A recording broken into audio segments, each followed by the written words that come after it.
Hello and welcome to the show. We start this week's FailRace episode with a rare Glisker 1 on GTA 4. Now, a little bit of odd spotting in from AI cars up ahead causes some small issues for the racers. Everybody there gets away with that okay. What they don't get away with is the, slight, I'm guessing, invisible hitbox around the car and clipping of a post, launches the vehicle onto its roof, and then an AI car has to go and add that little bit of insult to injury. Coxie GT is finding out that the AI cars are a lot more difficult to deal with than the police. Swerves his way out of where one of the cruisers loses the back end of the Sabre before all of the civilian cars piling into the poor vehicle. Hit by 3 of them so far, gets blocked in. Buffalo decides to carry him along, gets deposited then straight into the back of, I think there's a shafter. It's just... Police are useless.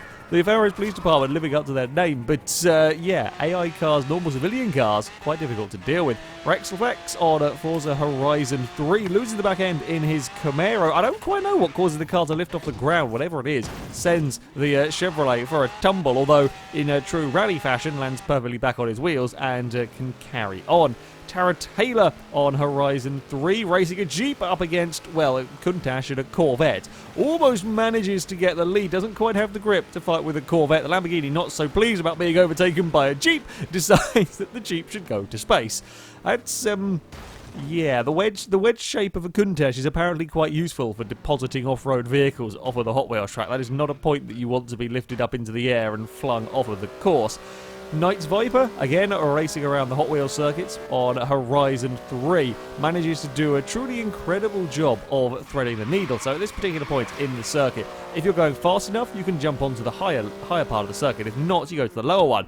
The Porsche manages to just squeeze its way through beneath the higher path. So we've got to have a super slow-mo replay of this one. It's just not quite going fast enough to get to the top bit, but it just scrapes off the top and then goes through between, I guess, kind of like the whole sort of part of the track. I'm not sure the grey bit actually has any collisions to it, but I don't think it would matter because the angle the car was going at, if it did have collisions, it would still have just sort of landed on top of it.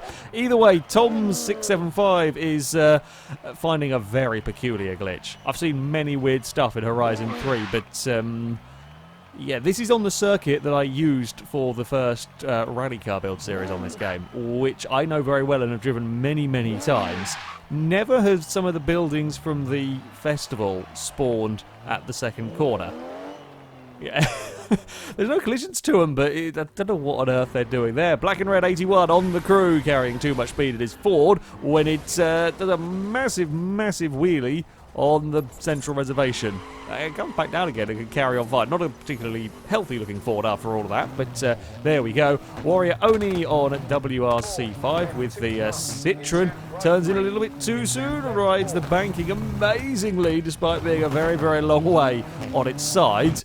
Does somehow just about get away with it all, although it is nothing compared to the Lord on Euro Truck Simulator 2. We've all done this, carrying too much speed into a corner with a heavy truck. So the first big two-wheeled moment gets away with it. There's another player driving the other way that we've got an interesting spectacle of this one. Another big two-wheel moment does slightly bounce off of the, the barrier to survive all of that, but well held indeed. Impreza Logic on Project Cars is racing the Mercedes DTM car as they head around, I think, the final corner on this circuit. Can't quite do anything about overtaking the vehicles ahead. Looks like though they're having a pretty good battle around here across the start-finish line. As they get towards the braking zone for the first corner, though, the car in 5th place has, well, apparently had enough of being followed. Just lag cannons this poor DTM car into oblivion.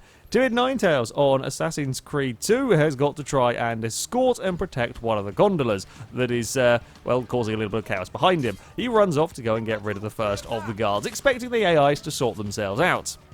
But no. Nope, the AIs are being stubborn. Neither one of the gondolas wants to move and just gonna have a push of war.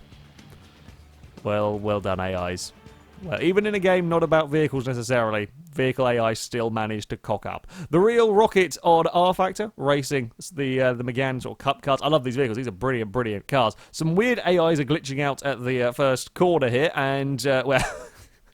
I think there might be a little bit of a weird track bug going on there, because that's not... we've seen cars roll off many things, but that is literally 1 minute driving along forward and then suddenly on its roof. Mr. Psycho on Stock Car Extreme at Road America with one of the kart vehicles just runs too much across the curb, clips the grass, can't keep control of the vehicle, and that's a very big fiery roll for his car. Really easy mistake to make, certainly in cars as fast and as powerful as this one. Just that rear wheel on the grass. Once you've hit that wall, there's nothing you can do about getting that one back under control. You just hope it doesn't end up back into the track, and unfortunately it did for him. The AI is not quite able to avoid it, although an even bigger shunt would come from 3DS Bro on Grand Prix 4, old Formula 1 game. Loses it at towards the top of Radion, and could not quite gather it all back up in time. He kind of ends up pointing the right way as all the many broken bits, almost as many broken bits as the IndyCar clip from last episode. There's a lot of wheels flailing and wobbling their way down the down the track. I also love how this game, I've just noticed, this game actually has marshals that go out to recover cars. That's very impressive. Either way, this is from one of the AI cars that's further back, trying to get through all of the chaos. Yeah, this one almost gets it stopped. There's a relatively small bump between this and the Jaguar up ahead and all the debris lying across the track. Big, spectacular crash there at Spa. That, though, is going to be it for this episode. As ever, if you have clips you'd like to submit to this series, you can via our forums. There'll be a link in the description. The very top of the page is the FailRace clip submission section, and there you can find all of the rules and how to submit them. However, that is going to be it from me. Thank you very much for watching, and until next time, goodbye.